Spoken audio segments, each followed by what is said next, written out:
That's sourdough Sam. No, Sourdeath Sam. Sourdeath Sam. Sourdeath Sam. Sourdeath Sam. Disrespect to Sourdeath Sam will not continue. What is up, guys? It's happening again, whether you like it or not. I'm fucking back, baby. And I'm happy to be here.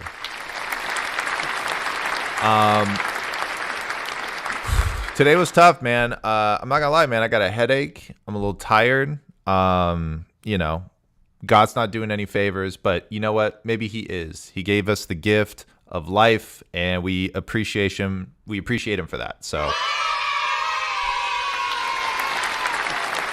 thank you, God. All right. So obviously we experienced exactly what we hoped we'd experience, which was just a glorious, beautiful beatdown of the Dallas Cowboys. I have a few kinks in life. One of them is watching the Cowboys lose on national television. I feel like that's Yes, sir. top of the list. Yes, sir. And then probably my second one is watching Skip Bayless just create videos in response to the Cowboys losing. That's probably my second biggest. And both of those things happened. It was like Christmas for me. It was beautiful, and I'm grateful for it. And we've got no one else to thank except for the 49ers and Brock Purdy, Kyle Shanahan, and George Kittle, who got a fucking touchdown, baby. You know what time it is. Happy for him. You know I love George Kittle. George, I've never said this on camera, but thank you for the battle axe. I love the battle axe. I made sure to rub it for good luck. It looks like it works, so you got your tutties. I'm very happy for you. But we got someone who, let me not rush this. Let me just talk to my boys real quick. We got Ben Meyerson Football, who says, hey, buddy. Good to see you. What's up, Chris Yardley? Yes, sir. Yes, sir. And we got Raymond Martinez Jr. Just a laughing emoji. You know I love that, dude. Get my rocks off on a laughing emoji. And you know who else gets my rocks off is Kyle 5000.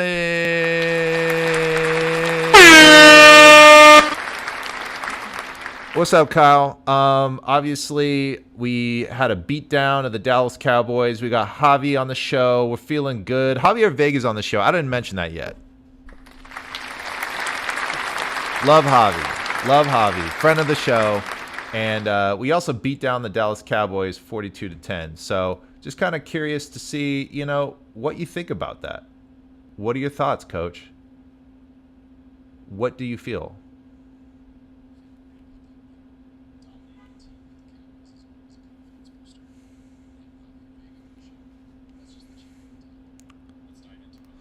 Let's dive into it, baby. Woo!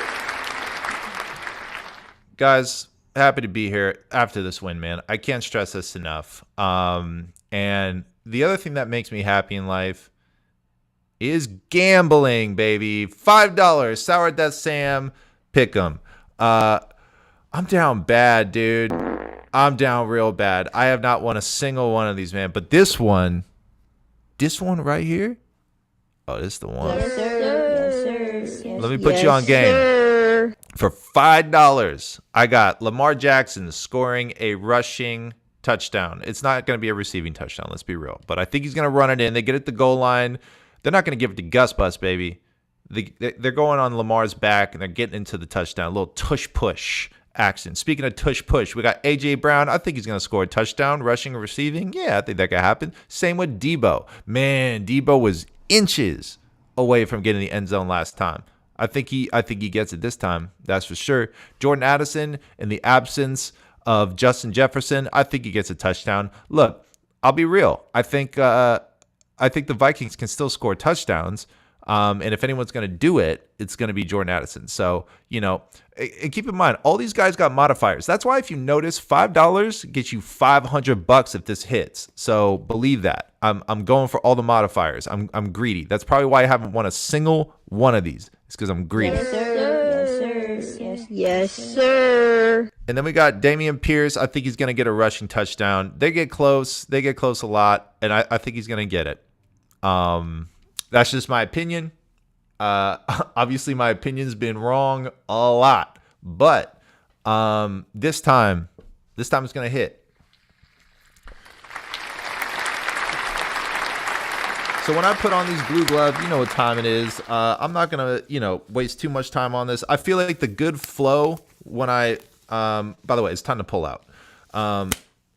The best way to flow through these is I'm just going to read the names off of these football cards. These are vintage football cards. These are from 1989, 1991, 1990, and I've pulled some good ones. This is a John Elway card. Feel good about that.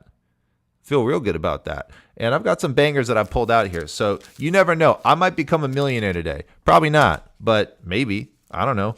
I'm supposed to pull these. All right, hold on. I did that wrong. I got to close my eyes, and I got to pick one out at random. All right. This one feels girthy. I'm going to go with this one. Oh, yeah, dude. I love these. These are the ones that, you look like you pulled them out of a cereal box. These are so old school. I love it. All right, let's see. I got a little face poking out at me. Dude, we are ready to go. Let's take a quick look. All right. We got... Oh, my fucking God, baby. First card. Daniel Marino. Right there. You feel me? Ooh, hanging out with John Elway. Dude, we got a Hall of Fame quarterback club on my desk right now. That's crazy. You saw that right here. How about that? All right, we got Dwayne Bickett. Don't know you. Herman Hurd. And by the way, if I don't know these guys and I sort of throw the card away, let me know if they're an OG who, deserves more respect. What the fuck? Oh. There's a Super Bowl trivia question. Let me ask the chat, and then I'll give you the correct answer. Who was the first rookie coach to win the Super Bowl? Let me know in the chat. The answer's right over here. Henry Ellard, Tim McGee, Marcus Allen. Ooh, okay, guys, this is a good set right here. I didn't know what was going to happen with this bit, but man, I've got some pretty good cards coming out of here. Bruce Matthews, Charles Mann, Barry Foster rookie card, Dan Majkowski hot gun card, and then I got a Joel Sming rookie card, Shane Conlon, Robert Del Pino. Who cares, man? I got a Dan Marino card. I'm the fucking man. Don't talk to me the same, because I'm different now. Yes, sir. Yes, sir. All right, here we go. Now we go into a new segment. By the way, I mentioned it before the show. If you're just tuning in, I got really good news for you guys. Javier Vega's coming on the show.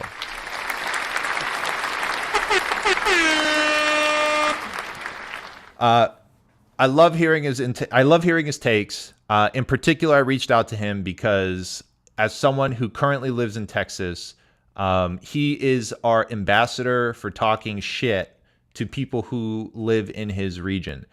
He is solely responsible for making people not want to check their group chat texts in that state, because he is representing our fan base to the fullest. So we appreciate him for that. Very much so. And you know who else I appreciate? Is my girlfriend. That's right, my girlfriend. And she is going to give us the keys to the game. We are going to play the Browns this weekend. And she has all of the keys to how we will find ourselves into victory. And her first key to the game is Purdy still doing good? I think Purdy should live out his high school dreams still and be all he can be, which is so real, dude.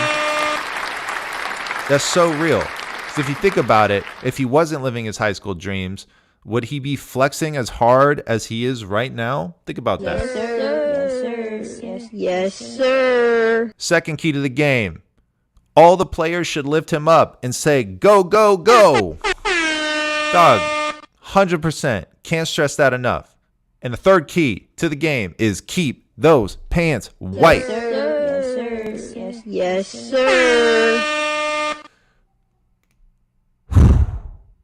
That's good stuff. That's good stuff. I don't even know why I do this show, because her keys to the game, stunning, just stunning work. All right, let me get in the comments real quick. Then I'm going to bring on our special guest. Let me see. Opening trading cards is the only fully legal gambling activity. Is the only fully legal gambling allowed worldwide. Yeah. Well, also Underdog. And if you're interested in Underdog, you should use my might use my. I can speak English, dude. I promise. You should use my Underdog code bit.ly/Sourdeath Sam, baby. Make some money. Just don't take my advice because I've been losing a lot. But I'm happy to be here regardless. Let's see some other comments. Ooh, guess who we got in the house? Friend of the show, Jason Aponte. Oh, we love you, baby. We love you, you tall motherfucker. Love you, baby. We got Randy Daytona, friend of the show. Hey, Sourdeath, love the show. Bless your girlfriend for staying with you. I know, for real, right? After the accident. Which one? There's so many accidents. I'm very accident prone in like every direction. And spot on analysis by the girlfriend. I'm gonna let her know that. I think she's starting to like the segment. But she just, she's got to stay on point. But you know who always stays on point? Is my next guest. The man, the myth, the legend. If anyone has been on Twitter in the 49ers universe, you know who this man is. If anyone wants to know what a good podcast sounds like, you dig into the catalog of Javier Vega. And today he gets to bless our show today, ladies and gentlemen, Javier Vega. What's up, pimp? What's going on, bro? How are you? What's going on, dude? Hey, man, I am very grateful to have you. True story. I remember long drives in the car in, 2018, 2019 universe. Every single week I would put you on in the car, listen to what was going on with the 49ers. And it's great to have you here, man. Obviously, we've gotten to know each other a little bit better over the last year or so. And you're just as much of a stand-up guy as I thought you'd be and more. So happy to have you on the show, man. Thanks for coming on. Thanks, buddy. Thanks. That was probably the funniest 3 to 4 minutes I've ever seen on a podcast. Like the girlfriend analysis, that's elite content right there. Keep the pants white. Like, I mean, got to, bro. She understands. Don't hit the quarterback. Protect your quarterback. Keep his pants white. She's all over it, dude. She's all over it. Yes, sir. You already know what time it is, dude. Sir. She is a keeper, man. She is a keeper. My head was hurting, and we just she gave me some Advil, cuddled a little bit before the show, made me feel better. And I think when I get out of here, I get some chili cheese dogs. Bro, you're winning. You're winning. You're winning in life. Believe me. Yeah, and I feel like what did Pete Davidson say when he was dating Ariana Grande? He feels like a Make-A-Wish kid. That's me. I'm the Make-A-Wish kid. But I digress. All right, listen, we got some sports to talk about. We got bigger business on hand. First of all, we just beat them boys. We had a very, very impressive 42-10 victory. I think we all went in, including the Cowboys, including the 49ers. I think we all went in assuming that this was going to be a dogfight, down to a field goal, tooth and nail. These are the two teams that were destined to be the people going toe-to-toe with the Eagles. We had to figure out who it was. It wasn't even close. Did you expect this result? Or if you didn't, how do you feel on the other side of it? No, I didn't expect this result. Prior to the game, though, the tailgate, you could feel it in the building. You were like, hold on, there's something different here. I've been to several 49er games at Levi Stadium. I've never seen a tailgate like that in the 10 years it's been open. That's never right. You were at the like that. What? So you were at the game. If people may not know this, you were at the game. Talk to me. What was that experience like? You were just about to go into it. I just wanted to let people know you were there. Yeah, no, I was there. Shout out to David Lechty. Excuse me, I always get his last name wrong. Friend of the show. He hooked up with some tickets. Me and a buddy of mine who's a Cowboy fan. I love the guy, John. Shout out to John Cornell, a good friend of mine. He is the biggest shit talker I've ever met in my life. And now he's 0-3 against your boy. But prior to the game, we're walking around the tailgate. I'm like, yo, this is not normal. It's never been this packed. I've never seen it that packed, that loud, that rowdy. And then walking into the stadium, you can you could feel when your team's about to do something. And I was like, I kept telling the guys that I was with, I was like, this is a Kittle game. I kept saying it. I wish they were here and they can validate this, but they were like, what the fuck you talking about, dude? Like, he hasn't scored a touchdown all year. I'm like, this is a Kittle game. I'm sorry. They're going to fucking chase McCaffrey all over the place. Wherever he goes, they're going to try to find a way to contain him, and then Kittle's going to be open, and it's going to happen. And then, boom, first touchdown. And then the second one. And then, the third one. It was all Kittle. But the energy in the building was insane, dude. Like, I've been to a couple games in Levi's.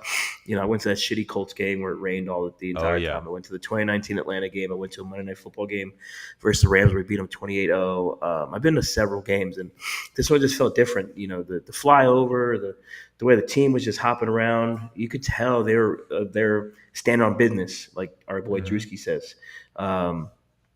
But, you walk in, and I'm like, I told my boy John, because me and him were talking all week. You know, he's talking shit. I'm just more realistic about it. Man, it's probably be like a 24-17, real close game. Keep it under 40, 44. Because the spread was, I think the over-under was like 44.5. I thought it was going to stay under 44. And the Niners scored 42 points on their ass. And it got so bad to the point where he went up to the concourse, texted me, said, hey, man, let's beat the traffic. I was like, dog, we flew 3 hours. I'm staying. And over you can my stay up dead there. body, dude. Yeah, so it was funny. It came back to Texas though. I made sure I had Monday off because I traveled back. But Tuesday, I made sure to go visit every one of the people who bet me that Saturday to collect my money, to collect my lunches, to collect some jerseys that they owe me now too, because they're like, you bet a lot against us. I'm like, yeah, because you guys like losing money. It's not hard to beat Look, the Cowboys are good. They're a decent team, but that night they were fraudulent. They were absolutely fraudulent. Yes, sir. They had nothing Yes, for sir. they had nothing for the defensive player of the year, Fred Warner. They had nothing for the best left tackle in football, Trent Williams. You had can I say Deontay Lenore is probably the most underrated defensive player on the 49ers right now. He's been exceeding expectations. Like, we have the group chat. I was kind of skeptical on Lenore, but he's been rock solid so far. And what he was, man, look, this team, and I've been very pessimistic, on Twitter, or just kind of more realistic. I don't think anybody can beat this team right now. I don't think anybody can beat this team throughout the season. We were just talking before the show. This team should win 15 games. 15 regular season games should be like the minimum at this point. I don't see anyone in their way. And I made a stupid bet before the season. I'll admit it. I did pick Miami. I did pick the Dallas Cowboys to go to the Super Bowl. I'm going to stick with the Miami part. I'm going to switch that up to the Niners. I'm going to change my futures bet, and I'm going to go Miami, San Francisco in the Super Bowl. Like, I don't see a team that is good enough on both sides of the ball to compete with them. And if you have to go through San Francisco, nah. I agree. I mean, it seems like at this stage as far as the NFC is concerned, this is just a long wait to see what the 49ers look like against the Eagles when it's all said and done. There's nobody on our schedule that looks very formidable. We have the December 3rd matchup against the Eagles. That's the one we circle at this point. Could the Browns defense be stiff? Absolutely. Is it enough to stop us? I think we have too many people, too many skill position players who are excelling at this moment at what they're doing. The Seahawks could pose potentially a trap game threat because division, you never know. But truly, I feel like it's the Eagles game December 3rd. I think that's the game that we big time are circling on our calendars at this point, because the way we are performing, the fact we have gotten 30 points or more every single game, we'll see if that continues against a tough Browns defense. But the fact that we have been so consistent on offense, much of that having to do with Brock Purdy, is something that we have only seen in short bursts in previous teams. And the fact that we have so far gotten it this many games in a row feels like 2019 with a little extra something on top. Yeah, I mean, the extra on top is you have a quarterback, you have a head coach and quarterback that trust each other. Mm-hmm. I think that's the biggest thing, right? It took the Niners getting Emmanuel Sanders to kind of set the passing game up a little more, But after Very a good while, point. Kyle said it in the Playmakers podcast that they put out in the Athletic. Mhm. He's like, my quarterback threw an interception right to the linebacker, and then we decided to run the ball.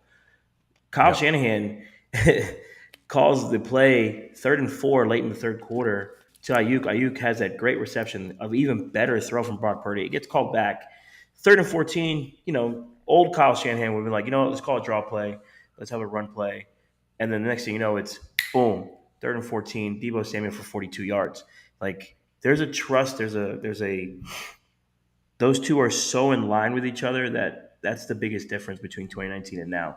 Do I think the defensive line can be better for the Niners? Yeah, absolutely. But when you have a quarterback that is as efficient as Brock has been, regardless of what Steven Ruiz says, and I've been very nitpicking on Niners quarterbacks for the last 5-6 years, but We all there's, have.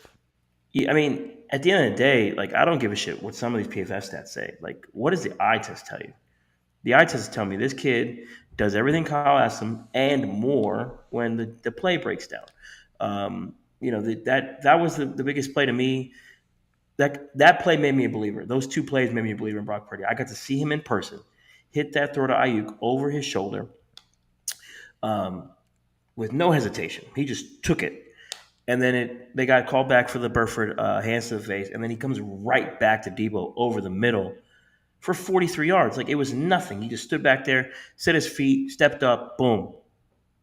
Like you didn't see that stuff with Jimmy Garoppolo. You didn't see that stuff with Brian Hoyer. You saw stuff with Matt Ryan, right? You saw it now you're seeing with Brock Purdy. I think this might be the best iteration of Kyle's offense, or it's trending that way because you have the McCaffrey, you have the Brock Purdy, the trust there. Like at the end of the day, the trust is probably the biggest thing that's kind of swaying my opinion towards Brock being, hey, this guy might be the fucking dude, and this guy might be a guy. Now, do you pay him $40 million? That's a different conversation, but is he the guy that might get you to the Super Bowl and win the Super Bowl? I'm right there, man. I don't want to be that guy to say those things, but I don't think I've ever been this positive on a Niners team since Steve's been here, right? I think this is different, and it feels different. And like I said, I walked in that stadium. You can feel the energy in that stadium, and you can feel it from the team. You can feel it through the fucking TV when you're watching their games. They are playing at a different level. They know what it is, and I think I mentioned it a lot over the summer. This team is aging, right? It's an aging roster. It's getting more expensive. This is their window. You have to get this now, whether it's this year or next year. This is the time, right? George Kittle just turned 30 years old. Fred Warner's probably going to get another contract extension. Trent Williams, how much time does he have left? Like, this is the time. The time is now. You have to get this now and keep building after that. But to me, this feels like this is it. Like, I think we are on a collision course to play the Eagles in the NFC title game, and we're going to see a Mike McDaniels versus Kyle Shanahan Super Bowl. I think that's where we are. And let's just hammer onto this. Let's hammer onto this Brock Purdy point because I made a whole banner for it, and it says Brocktoberfest. Let me quickly answer your question. Can we go to the Super Bowl and win with Brock Purdy? Yes. Yes. Yeah. KNBR put up that tweet today with all those stats. 123.1 QB rating, first. 83.6 QBR, first. 72.1 completion percentage, second. 9.3 yards per attempt, second. 5.7 yards per attempt, first. 0 interceptions, first. Yes, we can. What other? You can't get better than those stats. You could say it's the system, but congratulations, that's the system he's fucking in, and he's the best at it.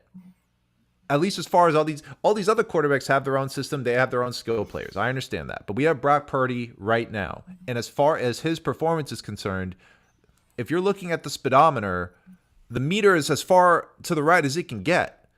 Like, put in a new engine and risk what? Risk the car not working the way you thought it would? The car is finally working the way Kyle built it. Yes, we can win a Super Bowl. And now the question is, do we have the tools to stop a Miami offense at its height, really? Because that's the question. I don't think that the 49ers, let's be honest, I think we all know it's going to be Miami or it's going to be the Chiefs. And the question becomes, and Buffalo, that's true. Let's give Buffalo their props because I don't think that we should be ruling them out either. But you've got three teams that are known for one thing, which is a powerful offense. They all have varying levels of defense, but all three of those offenses have been capable of doing damage. And so what I'm wondering is, will our defense be able to hold up against these teams? I think the Chiefs, yes, because all of their wide receivers, they can't decide who's a number one. It's basically Travis Kelce, and it feels like he's having trouble staying healthy. The Bills. Taylor Swift cursed. What's that? The Taylor Swift curse. The Taylor Swift curse. We'll see how that plays out. I will not be able to. By the way, her sleep music at night. sucks, dude. Her music is terrible. I'm sorry, they're gonna come for you, but her music is terrible. Oh man, you just put a hit out on yourself, dude. Hey, I'm whatever. I'm so worried about you, dude. Just send me a text I to make survived sure the you Matthew get home Stafford safe debacle. tonight. I could survive this. That's true. But yeah, I'm really curious to see how is the Niner defense going to stack up against these opponents. Although I was thinking that against the Cowboys, and the answer was 42-10. Truthfully, I feel like the 49ers defense, we were more worried about it than we should have been, but we can't pretend like we don't have an opportunity for growth in the secondary.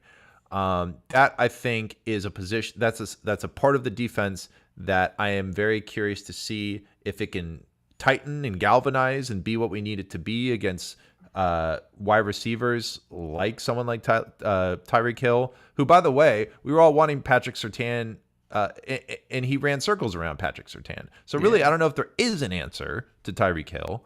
That's not even a take away from Patrick Surtain. That's just saying Tyreek Hill is a different animal. And Mike McDaniel knew that. That's why he gave him the draft capital. But where do you think our defense, after seeing them against the Cowboys, after seeing them so far this year, where do you think they're – I'm sorry, we're in a Brocktoberfest. Let me get to that 1 second. One question for you with Brock is, what more does he need to prove? Like, well, for me, in your eyes, I know he convinced you pretty well this last game, but like, what more do you want to see from him before you're like, I'm sold, he's the man, I would be willing to pay him that $40 million? I mean, he'd have to win the Super Bowl to get paid $40 million for me. Like, I think we paid Jimmy Garoppolo too early, and I'm not saying we're going to pay Brock Purdy $40 million, but that's the cost of doing business.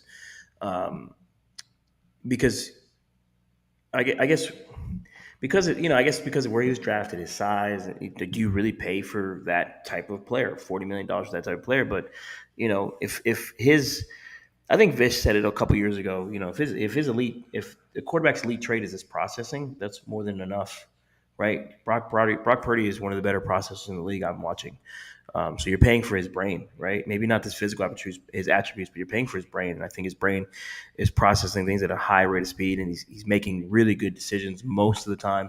And that's only going to get better with time. He had all those reps at Iowa State. He has a really talented roster around him. Do you pay him $40 million? Yeah, if you win a Super Bowl, sure. I guess that's what you do, but you also risk, sacrificing the rest of your roster. But can Kyle get production out of a whole bunch of other guys? Yeah, probably. I mean, he's gotten production out of fucking Matt Breida, Raheem Mostert, guys that came out of nowhere, wide receivers that shouldn't be getting touches like Trent Sherfield and Richie James have had decent games under Kyle Shanahan. So I think you can always find talent, but, you take the risk of that. But he convinced me. I mean, he convinced me against the Cowboys. Like he made some throws, and you're just like, okay, this fucker's real. Like he has real anticipation skills. He has real processing skills. He doesn't panic. He is poised. He can take a hit, get right back up, dust himself off, and deliver the ball right down the field. Like again, that 3rd and 4 play to Ayuk, he wasn't flustered after the penalty. He was like, okay, cool. We'll just run something else. And we're going to gain 40 yards again anyways. It didn't fucking matter. And that is the type of stuff that, we've been – and to me personally, I've been dying for that. Yep. I posted a tweet last night. People – I swear to God, for fucking 3 years with the Jimmy Garoppolo thing drove me nuts about how, well, they don't call these type of plays because it's not in Kyle Shanahan's playbook. First of all, you don't know what the fuck you're talking about. Secondly, Kyle hated Jimmy Garoppolo. Like, let's be real here. Like Kyle's comments after Jimmy made some stupid shit, said some shit about how the Niners handled the quarterback situation. Kyle's like, I don't want to hear from that guy. I don't give a shit, right? Yep. He quit on the team twice in 2020, right, during the COVID year. High ankle sprain, but you're practicing anyways. And then apparently you could have played in the NFC title game, according to Jimmy Ward, who was on Richard Sherman's podcast. Like Kyle was done with that guy. So I don't know where I was going with it, but Jimmy sets me off sometimes. It's a trigger. I actually am gonna start making the word Jimmy Garoppolo like the secret word, where if anyone says that, it just sets off alarms on this show. Because we need to get over the trauma because we all share it. So we need to help each other. I'll say this: so Community long, it's got to be, dude. We're a brother sisterhood. We got to stay together. Mm-hmm. As long as Kyle Shanahan is the head coach, and as long as Brock plays at the level he's been playing at, I think he's worth the money. And the reason why I say that is because we need to look at this operation differently than we do other quarterbacks. Because this is Kyle Shanahan's team. This isn't Brock Purdy's team. This is Kyle Shanahan's team.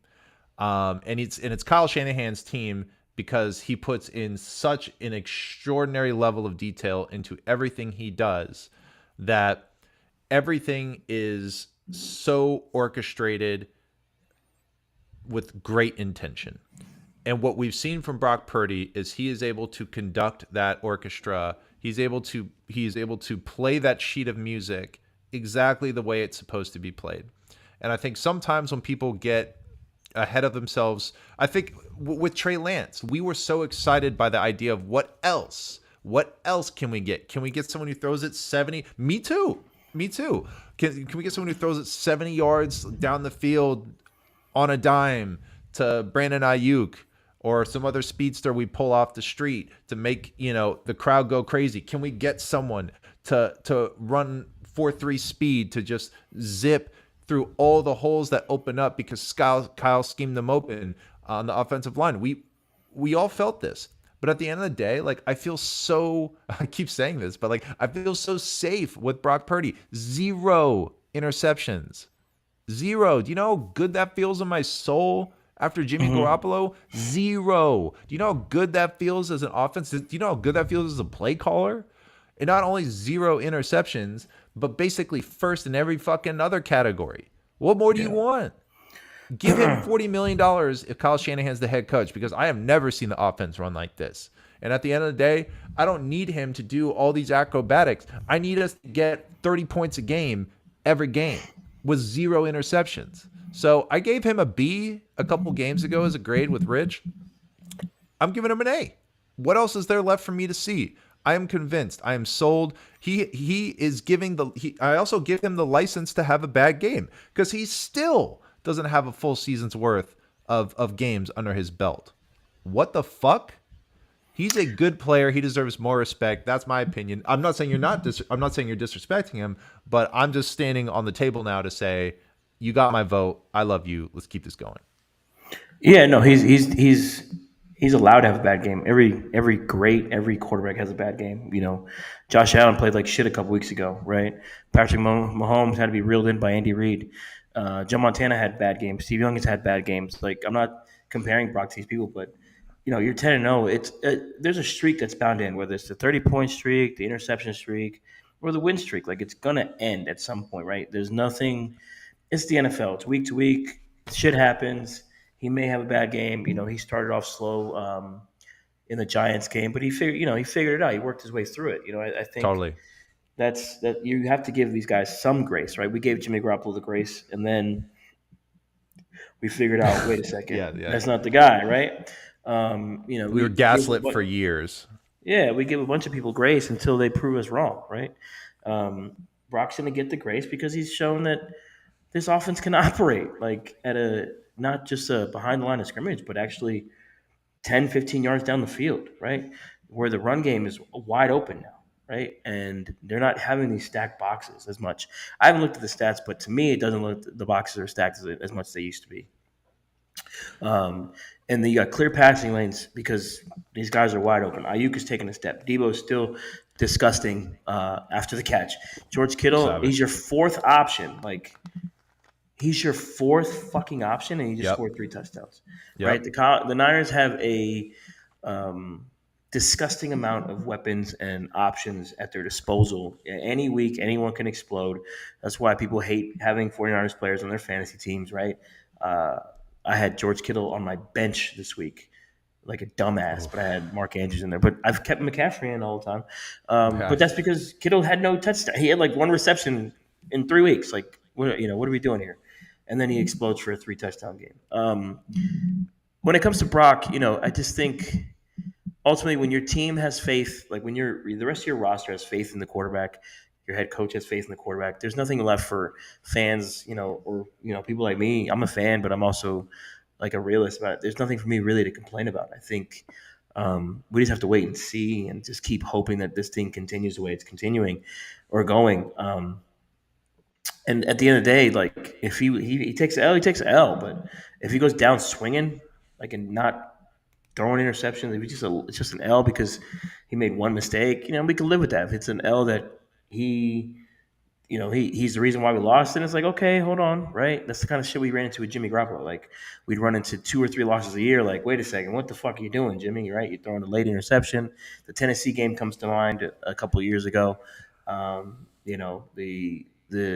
Super Bowl, of course, right, and the fucking NFC title game against the Rams. Like, if he's doing those type of things, then yeah, he may not be the guy. But if he's not doing those things, he went into his first playoff game. They went to halftime down 17-16, and then the Seattle didn't score the rest of the game, and then he lit them up, right? The Dallas game, he struggled a little bit, but he made enough plays to where he wasn't the reason they were down, and he was end up being the reason they won the game. Like, those things matter to me. The Philadelphia game, we don't know how that would have ended, but I think that game would have been very, very close and down to the wire, and I don't think he would have been a reason we lost. I think defensively, the Niners just – up front, they would have had a little bit of trouble because that Eagle offensive line was really, really good last year. So there's that. But $40 million, if that's what it comes to in 2 seasons, then that's what it comes to. I just worry about the whole roster construction after that. But, I agree. And look, October's here, so I think there's a reason why. I think the cap space that they cleared up, I think some of it has Brock's name on it. I think we would be naive to think that Brock's going to play on a last pick of the draft contract after a deep run in the playoffs, after proving to the organization that full season is something he can handle.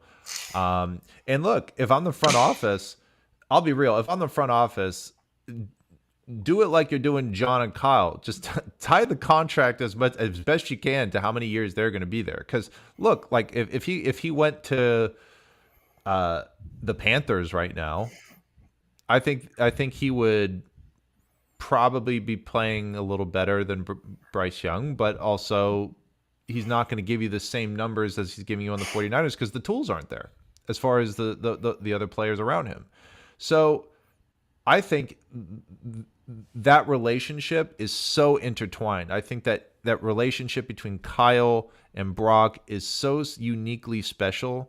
And we'll just wait and see how this transpires as we go forward. But they're uniquely tethered together because they're so perfect for each other. But they have yet another game, to demonstrate what they're capable of. And this time it's in Cleveland. We are playing the Cleveland Browns 2-2, and we may not be sure who is playing quarterback. We presume it's going to be P.J. Walker.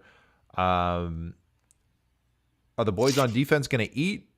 Are the boys on offense going to cook up 30 points? How do you think this game is going to go? I think the Niners defense will be just fine in this game. There's nothing about the Cleveland Browns offense that scares me. Even with Deshaun Watson playing, I don't see anything on that offense that makes me go, oh, right, worried about it. Like I was worried about CeeDee Lamb. I was worried about Tony Pollard. There's nothing on the Cleveland's offense that worries me too much. Defensively, if Myles Garrett plays, they have 2 really good corners. Their safety plays really good. Delpit's playing good ball. Ward is playing really good ball. Could the interception streak end for Brock Purdy this week? Yeah, maybe. It's going to be wet. It's going to be rainy. We have the monsoon game, right?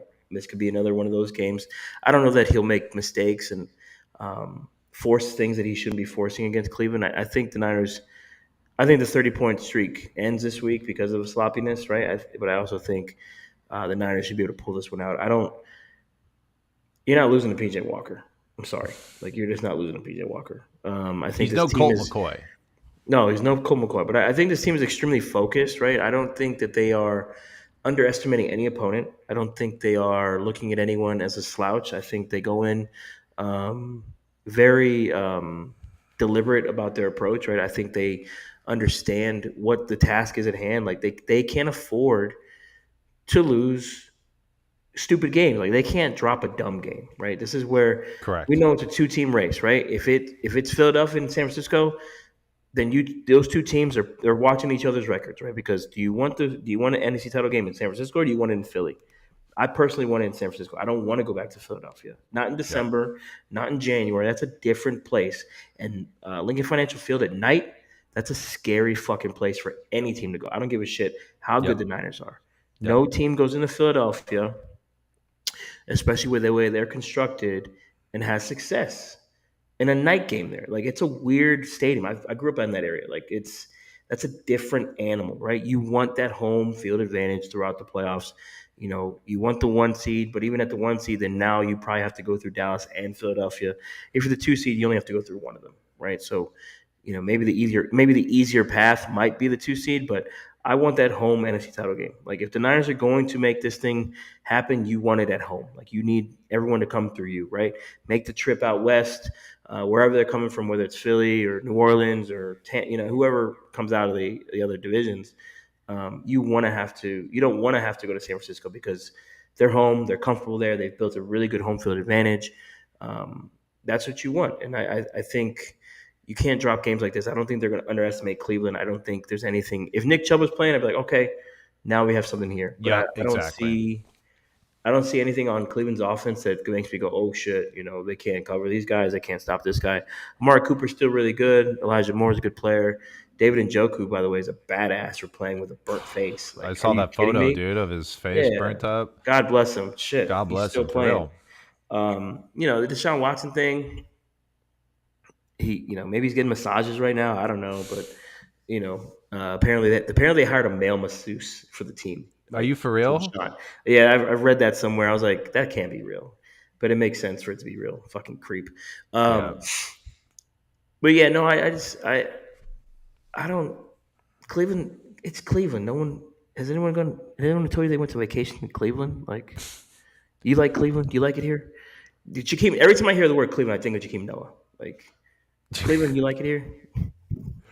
Well, the people of Cleveland seem very nice, and the housing seems affordable, and that's awesome.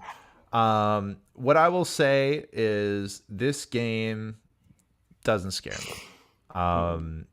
My fear is that these words will come back to haunt me, but I'm not afraid enough to care.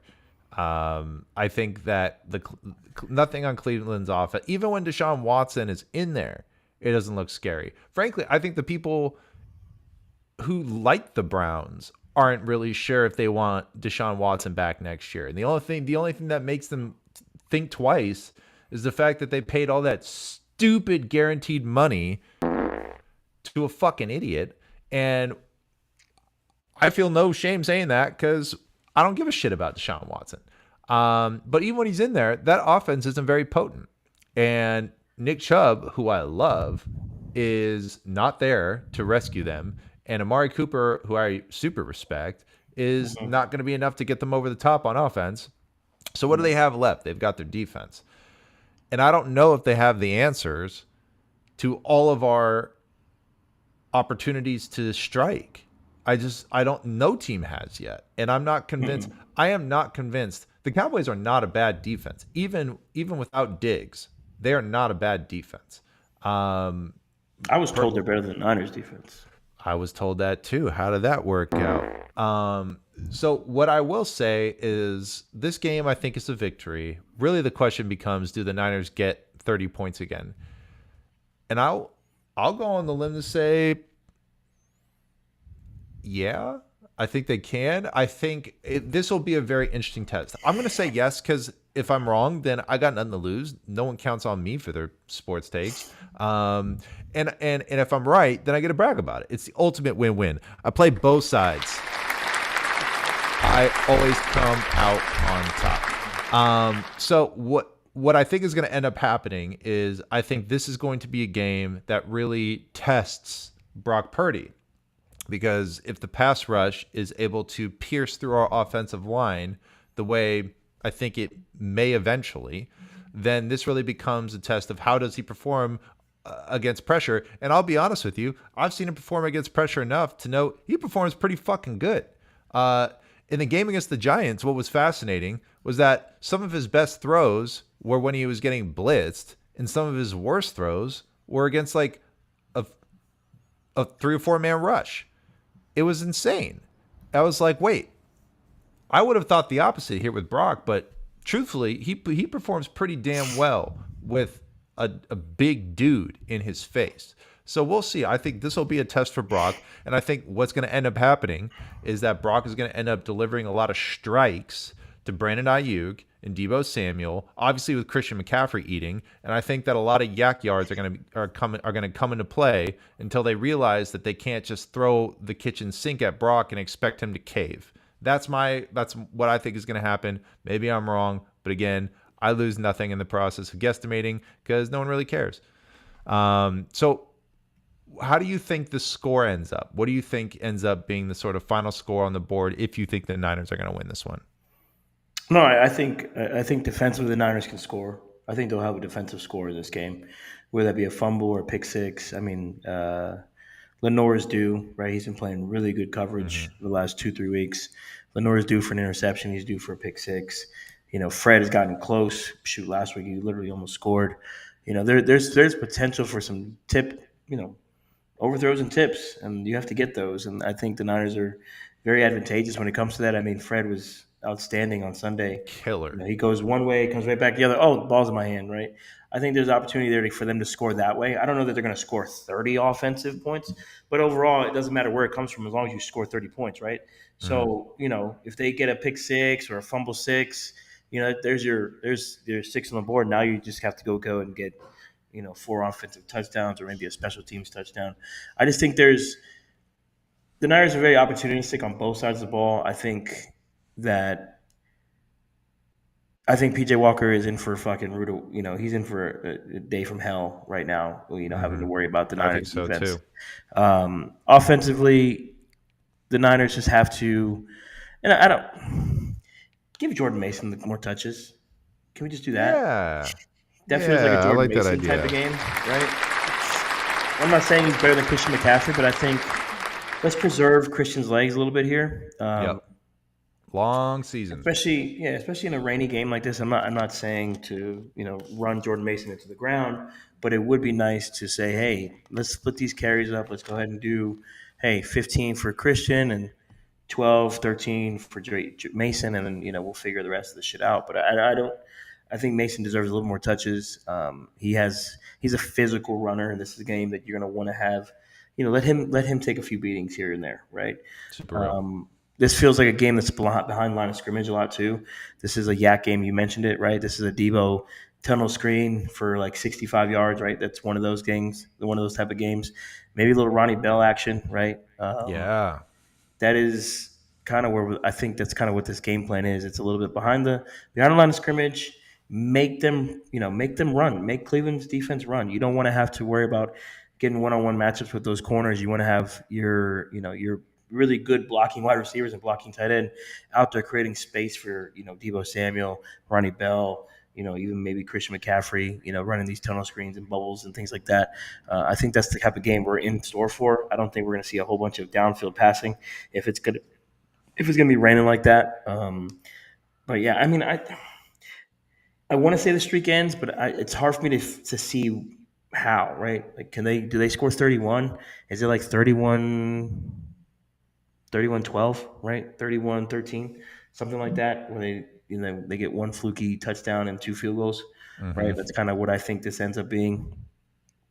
And if they score another 30 points, man, it's just like Kyle's a wizard, man. He's got his little wizard fingers on everything. So yeah, we'll see. It's gonna be a fun test against a good defense. So if it's not 30 points, I still think it's a W, and we'll just have to wait and see what he's cooking up. So. You've seen the show enough. Have you seen the affirmations part? I saw Rich's last time. Rich, okay. It looked like it hurt Rich's heart to say something nice. No, I think he liked it. And I think you like it too. I'm forcing you into this. I know. I saw his heart expand. Actually, it was kind of nice. It was really endearing. Rich Madrid, friend of the show. So let's get this party started, man. I'll go ahead and start. I'll take the pressure off you. George Kittle. Sourdeath Sam. Congratulations. Congratulations, buddy. Big game. You deserved it. And I'm proud of you, man. You are the tight end we know you can be, and we understand it's not always your fault, right? The game plan isn't always George Kittle 5 touchdowns. So I'm looking forward to seeing where this goes from here. You've got your TDs in your belt. You're feeling juiced, and we love you for that. Let's keep the ball rolling. You've been a really good trooper, by the way. You block even when you're not getting your touchdowns. You catch when we need you to catch. You're just the man. We paid you that George Kittle contract for the George Kittle results, and you always deliver.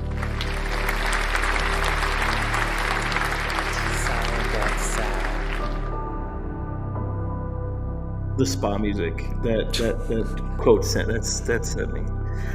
Oh my god.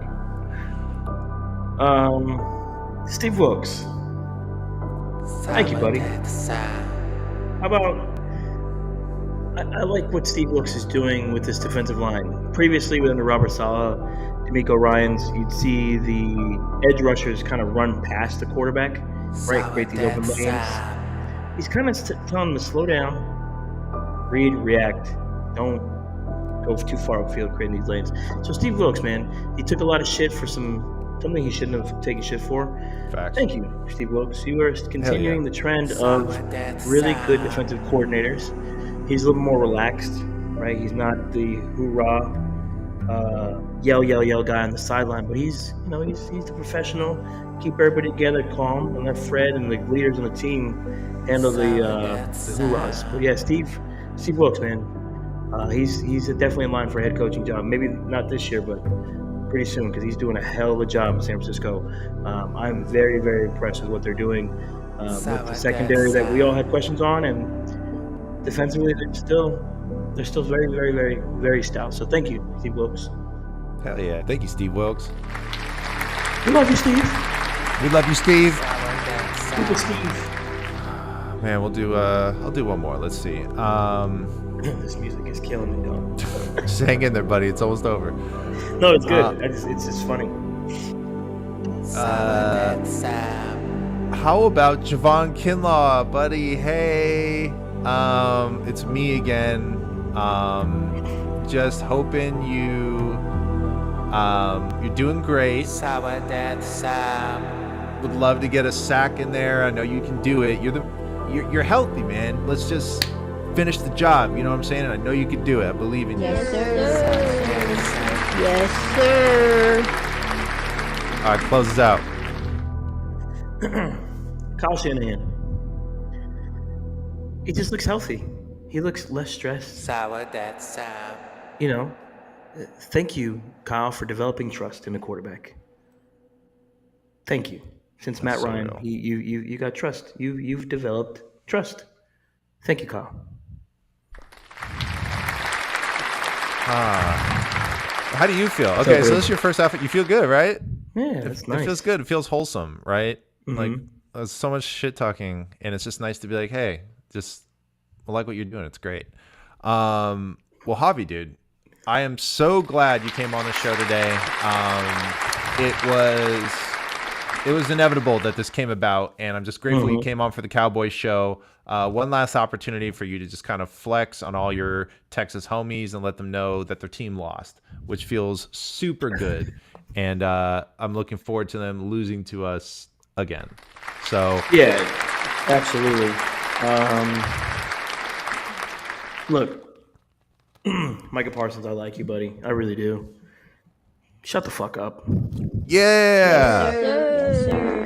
Yes, sir. Shout out to my guy John Cornell, the guy I talked to you about earlier in the show. He is the biggest Cowboy homer I've ever met in my life, and we got on the plane, came back to Texas, and he's like, I can't talk shit to you anymore. That's it. I'm like, I told you, bro, just don't. Until y'all can win something, don't talk. Cowboys fans out there in the world, like, I get it. We have a longer drought than y'all since Super Bowl, blah, blah, blah. but y'all haven't sniffed an NFC title game in almost 30 years. Like, don't talk to me or any 49ers fan about winning. Please don't. Yes, sir. Yes, Jerry sir. Jones is a walking skeleton, Ooh, Cook. right? Dak Prescott is not good anymore. It's over. He's maxed out. Mike McCarthy is stuck in the 90s living off a Super Bowl that Aaron Rodgers carried him. Having slumber parties with the fucking owner, dude.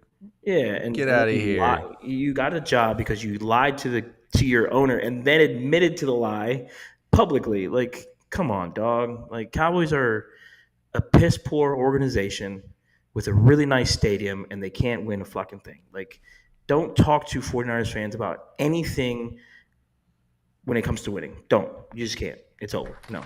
And Dez did not catch it. Oh, I'm so glad you ended it that way. Dude, love the slander. Love the chatting, dude. We got through a lot of 49ers talk and Brock talk. So once again, thanks for coming on, man. I'm going to sign everyone off. Javier Vega, everybody. See you, buddy. Later. All right. Well, I think we all learned some valuable lessons today, which is that the fucking Cowboys are trash. Yes, sir. Yes, sir. Yes, sir. And that Brock Purdy is pretty good. Guys, I got the Super Bowl trivia. I'm going to wrap us up. Who was the first rookie coach to win the Super Bowl? Was it George Seifert, Don McCafferty, John Madden, or Tom Flores? The answer is McCafferty, who led the Colts to a 16-13 win over the Cowboys in Game 5. Ladies and gentlemen, Cowboys stay losing.